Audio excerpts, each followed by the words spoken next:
आम आदमी पार्टी के नेता और राज्यसभा सांसद संजय सिंह ने प्रयागराज में स्वामी अवमुक्तेश्वरानंद से मुलाकात की है। हमारे साथ बात करने के लिए संजय जी खुद ही हैं। संजय जी, आपकी मुलाकात हुई स्वामी अवमुक्तेश्वरानंद से, पहले तो इस घटना को कैसे देखते हैं? देखिए, ये बहुत ही दुखद, दुर्भाग्यपूर्ण और पीड़ादायक घटना है। उनसे मुलाकात के दौरान वहाँ पर एक 90 साल के बुज़ुर्ग मिले। वो अपनी पीठ दिखाने लगे। आप कल्पना कीजिए कि पुलिस वालों ने उनको जूतों से पटक पटक के मारा। वहाँ पर उनके शिष्य मिले, बटुक मिले, उनको चोटी पकड़ के घसीट घसीट के पीटा गया, मारा गया। आप एक शंकराचार्य को स्नान करने से वंचित कर रहे हैं कुंभ में, और उसके बाद उनसे प्रमाण पत्र मांग रहे हैं कि आप बताइए आप शंकराचार्य हैं कि नहीं। जो लोग आज तक अपनी डिग्री नहीं दिखा पाए, वो शंकराचार्य जी से शंकराचार्य होने का प्रमाण पत्र मांग रहे हैं। और उसकी सबसे बड़ी वजह क्या है? अगर आप इनके पक्ष में बोलिए तो आप बहुत अच्छे हैं। यहाँ पे एक बाबा हैं जिनकी रोटी डीएम बनाता है इसी कुंभ में, और उनके लिए सारा प्रशासन शासन लगा रहता है। और शंकराचार्य जी के लोगों को आप घसीट घसीट के मारेंगे। क्यों? क्योंकि वो गौ हत्या पे प्रतिबंध लगाने की बात करते हैं। क्यों? क्योंकि उन्होंने कहा कि भाई, जब मंदिर का आप उद्घाटन करने जा रहे हैं तो अधूरे मंदिर का उद्घाटन नहीं होता। मंदिर का कार्य पूर्ण हो जाए उसके बाद उद्घाटन कीजिए। और यही बात अन्य शंकराचार्यों ने की। उन्होंने काशी कॉरिडोर के नाम पे जो शिवलिंगों को तोड़ा गया, मंदिरों को तोड़ा गया, उसका विरोध किया। तो इसके कारण से वो भारतीय जनता पार्टी की आंख की किरकिरी बने हुए हैं, क्योंकि वो जब भी कोई अधर्म का काम बीजेपी करती है तो उस पर बोलते हैं मुखरता से। यहाँ महाकुंभ में जब भगदड़ हुई, लोगों की मौत हुई, उस पर भी वो बोले। तो आप इसके कारण से उसी चिढ़ का आप बदला लेने के लिए आप उनको अपमानित कर रहे हैं, और उनसे रोज एक कोई अधिकारी भेज के आप पूछते हैं 24 घंटे में जवाब दो, आप शंकराचार्य हैं कि नहीं हैं। फिर टीवी चैनल्स पे उनके बारे में डिबेट करवा रहे हैं, फिर कुछ लोगों को लगा के उनके बयान करा के उनको अपमानित करा रहे हैं। तो ये बहुत ही पीड़ादायक है, और ऐसा लग रहा है कि अब ये अपने आप को भगवान से भी ऊपर समझने लगे हैं, मोदी योगी की डबल इंजन की सरकार। और ये तो हिटलर शाही का ही उदाहरण है, इससे ज़्यादा मैं कुछ नहीं कह सकता। लेकिन मौनी अमावस्या वाले दिन स्वामी अवमुक्तेश्वरानंद स्नान करने जा रहे थे। वहाँ पे मैं खुद मौजूद था, तो प्रशासनिक अधिकारियों ने समझाने की भी कोशिश की, लेकिन वहाँ पे प्रशासन के अफसरों का कहना है कि उन्होंने बैरिकेडिंग तोड़ दी, पॉन्टून पुल तोड़ में होगा, वो सब तो आपके कैमरे में होगा। मुझे जो जानकारी मिली कि वहाँ पर जहाँ उन्हें रोका गया उससे आगे तक अधिकारियों की गाड़ी गई। तो जब अधिकारियों की गाड़ी आगे तक जा सकती है तो शंकराचार्य जी की पालकी, उसको आपने रोक दिया। वो तो कोई वाहन भी नहीं है, वो वाहन के बराबर जगह भी नहीं घेरती है, तो आपने उसको रोक दिया सिर्फ इसलिए कि उनको अपमानित करना है।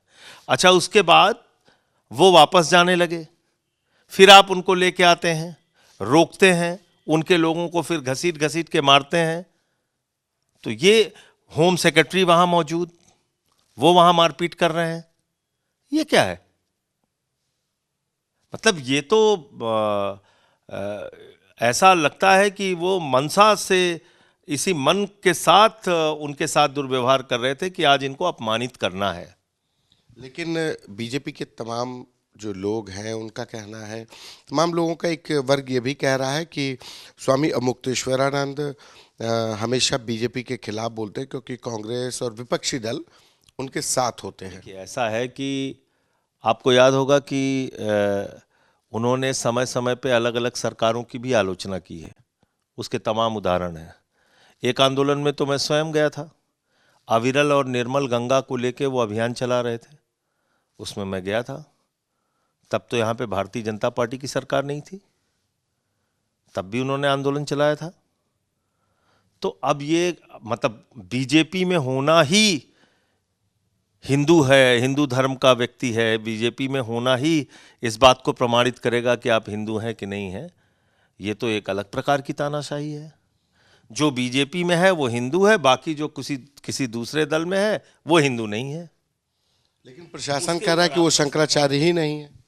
वही तो मैं आपसे कह रहा हूं, ये कौन तय करेगा? जिन लोगों ने आज तक अपनी डिग्री नहीं दिखाई वो तय करेंगे कि वो शंकराचार्य हैं कि नहीं है? कौन लोग तय करेंगे? अच्छा, प्रधानमंत्री जी उनका चरण छूते हैं तब वो शंकराचार्य हैं। यही प्रयागराज का प्रशासन उनको 2 अन्य शंकराचार्यों के साथ शंकराचार्य की मान मर्यादा के मुताबिक उनको स्नान कराता है महाकुंभ के दौरान, तब वो शंकराचार्य हैं। तब भी तो कोर्ट में केस चल रहा था, तब आप उनको शंकराचार्य मान रहे हैं। लेकिन जब उन्होंने कुछ प्रश्न उठाए गौहत्या पर प्रतिबंध लगाने को लेके और बाकी चीज़ों पे, तो आप उनसे बदला लेने पे उतारू हो गए। ये गड़बड़ी कहाँ से हुई? प्रशासनिक अधिकारी आप कह रहे हैं कि पहले भी माघ मेले में कुंभ में आते हैं, तो अधिकारियों की चूक हो गई है कि किस? चलिए, अगर अधिकारियों से चूक हो गई तो सरकार और नेता का क्या काम होता है? एक मुख्यमंत्री का काम क्या होता है? वो बीच का रास्ता निकालता है ना। मान लीजिए उनके अधिकारी से गलती हो गई, आप 2-4 जिम्मेदार अधिकारियों पे कार्रवाई करते, आप स्वयं से फोन करके उनसे बातचीत करते। अगर योगी आदित्यनाथ जी अपने आप को संत योगी कहते हैं, उनको फोन कर लेने में क्या समस्या थी? जब प्रधानमंत्री जी इनका चरण छूते हैं तो इनसे फोन पे बात कर लेने में क्या वो छोटे हो जाते? फोन पे कह लेते कि शंकराचार्य जी, आप जो हमारे प्रशासन ने गलती की है उसके लिए मैं क्षमा प्रार्थी हूं, आप अपना स्नान कीजिए। लेकिन उप मुख्यमंत्री ने कहा तो कि शंकराचार्य जी आप जो छोड़ दिए, स्नान कर लीजिए, हम कार्रवाई करेंगे। उप मुख्यमंत्री कह तो रहे हैं। विरोधाभास है, यही विरोधाभास है। सरकार के एक उप मुख्यमंत्री केशव प्रसाद मौर्य जी का बयान आता है शंकराचार्य जी के पक्ष में। सरकार के एक पूर्व मंत्री सुनील बराला, संभवतः उनका नाम है, तो सुनील बराल, वो शंकराचार्य जी के पक्ष में बोलते हैं। भारतीय जनता पार्टी के कई समर्थक नेता भी शंकराचार्य जी के पक्ष में बोलते हैं, लेकिन मुख्यमंत्री बात करने को तैयार नहीं है। ये तो जिद है ना। प्रधानमंत्री बात करने को तैयार नहीं है, ये जिद है। आप छोटी छोटी चीजों पे दुनिया भर के तमाम देशों के लोगों से आप घूम घूम के बात करते हैं, आप अपने शंकराचार्य से बात नहीं कर सकते। मुख्यमंत्री ने एक बयान दिया है, कालनेमी को उदाहरण दिया कि कुछ लोग ऐसे हैं जो संत के वेश में सनातन के लिए घातक हैं और ऐसे लोगों से लोगों को सतर्क रहना चाहिए। देखिए, सनातन के लिए घातक वो लोग हैं जो प्रभु श्री राम के मंदिर के निर्माण में चंदे की चोरी करते हैं। सनातन के लिए घातक वो हैं जो काशी कॉरिडोर के नाम पे सैकड़ों मंदिरों को तुड़वाते हैं और आज भी टूटे हुए शिवलिंग लंका थाने काशी में पड़े हुए हैं। सनातन के लिए घातक वो लोग हैं जो लोग मणिकर्णिका घाट को तोड़ते हैं, माता अहिल्याबाई होलकर जी की प्रतिमा को तोड़ते हैं, और जो लोग शंकराचार्य जी का अपमान करते हैं। और इतना ही नहीं, आप गुजरात का इनका कार्यकाल उठा के देख लीजिए प्रधानमंत्री जी का। जब वो मुख्यमंत्री थे तो वहाँ विश्व हिंदू परिषद के लोगों ने इनके खिलाफ आवाज़ उठाई थी, वहाँ भी इन्होंने बहुत सारे मंदिरों को तुड़वाया।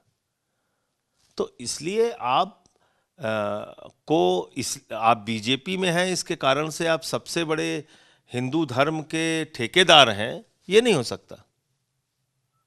हिंदू धर्म को मानने वाले अलग अलग दलों में लोग हैं, अलग अलग विचारधाराओं में लोग हैं। एक सवाल आपको लेकर के आपके ऊपर FIR हो गई है।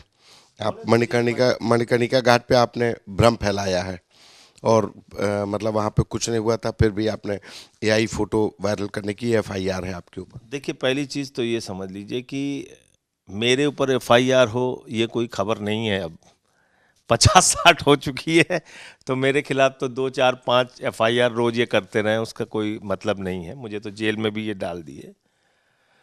महत्वपूर्ण बात यह है कि हजारों साल पुराने मणिकर्णिका घाट को तोड़ दिया गया। महत्वपूर्ण बात यह है कि मणिकर्णिका घाट का स्थान जो है वो शमशान के रूप में नहीं है, तीर्थ स्थान के रूप में है। वहाँ पर मान्यता यह है, हिंदू धर्म में करोड़ों हिंदुओं की ये मान्यता है कि जिनका अंतिम संस्कार उस घाट पर होता है उनको मोक्ष की प्राप्ति होती है। आपने माता अहिल्याबाई होलकर जी की प्रतिमा तोड़ दी, जो माता अहिल्याबाई होलकर काशी विश्वनाथ मंदिर का जीर्णोद्धार कराती हैं, मणिकर्णिका घाट का जीर्णोद्धार कराती हैं। वहाँ पर शिव जी का शिवलिंग था और वहाँ पे उस स्थान को तोड़ फोड़ दिया गया।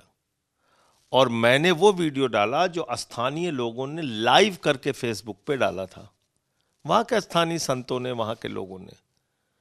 अगर आपको लगता है कि मेरे ऊपर एफआईआर दर्ज करने से ये डाइवर्जन टैक्टिस आपकी सफल हो जाएगी, तो ये हम होने नहीं देंगे। मैंने एक समय दिया है कि अगर उन लोगों पे जिन जिन लोगों ने मणिकर्णिका घाट को, मणि को तोड़ने का पाप किया है, उन पे अगर एफआईआर दर्ज नहीं की गई तो हम कानूनी कार्रवाई करवाएंगे उनके खिलाफ। एक आखिरी सवाल ले लेते हैं कि आखिर ये हो क्या रहा है। उत्तर प्रदेश में कहा जाता है कि सनातन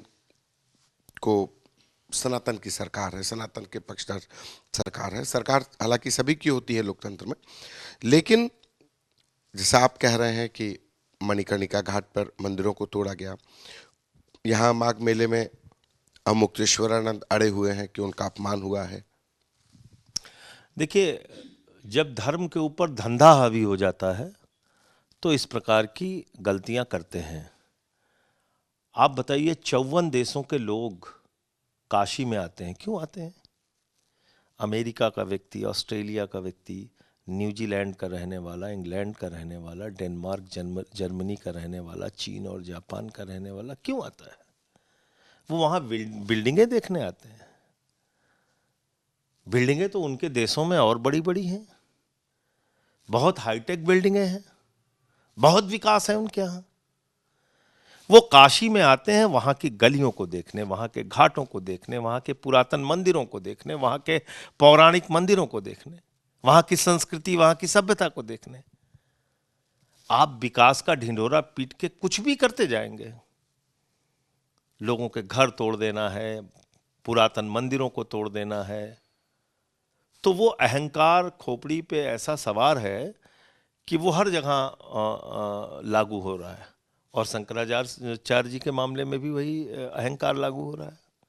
आप इस लड़ाई को आगे कैसे लड़ेंगे? आप कहीं बात, क्योंकि तमाम विपक्षी दलों के नेता, समाजवादी पार्टी भी उनके साथ खड़ी है, कांग्रेस भी उनके साथ ही खड़ी नजर आ रही है, और आप तो मुलाकात ही कराए, तो विपक्ष। बीजेपी के लोग भी उनके साथ खड़े हैं। एक उप मुख्यमंत्री केशव प्रसाद मौर्य जी अगर बयान दे रहे हैं तो बीजेपी के लोग भी उनके साथ खड़े हैं। क्यों सिर्फ विपक्ष के लोगों को कहा जा रहा है? केशव प्रसाद मौर्य जी क्या सरकार के उप मुख्यमंत्री नहीं है? लेकिन उन्होंने कहा ना कि शंकराचार्य स्नान कर लें, हट छोड़ दें। उन्होंने ये भी कहा कि उनके साथ जो हुआ गलत हुआ, तो स्वीकार कर रहे हैं ना। तो बीजेपी के लोग भी उनके साथ हैं, सब लोग उनके साथ हैं। समस्या का हल क्या निकाला जाना चाहिए? देखिए, क्या है कि जब तक जो उनकी मांगे हैं उसको पूरा कीजिए, वरना यह आंदोलन दिल्ली तक पहुंचेगा, जो मुझे जानकारी है। ऐसी चर्चा आपस में चल रही है, और अगर दिल्ली तक ये आंदोलन पहुंचेगा तो ये और बड़ा बनेगा। संसद का सत्र 28 तारीख से शुरू होने जा रहा है, वहां आप सुनिएगा। ये घटना, इस घटना की आवाज़ संसद में गूंजेगी, ये मैं आपसे कह रहा हूँ। निश्चित रूप से उठाऊंगा, निश्चित रूप से उठाऊंगा। धन्यवाद। ये हमारे साथ आम आदमी पार्टी के नेता संजय सिंह, जिनका कहना है कि इस जो विवाद खड़ा हुआ है, अगर ये समय रहते हल नहीं हुआ तो इसकी गूंज दिल्ली तक जाएगी, और खुद संजय सिंह इसे संसद में उठाएंगे। कैमरा पर्सन नीरज के साथ संतोष कुमार, आज तक।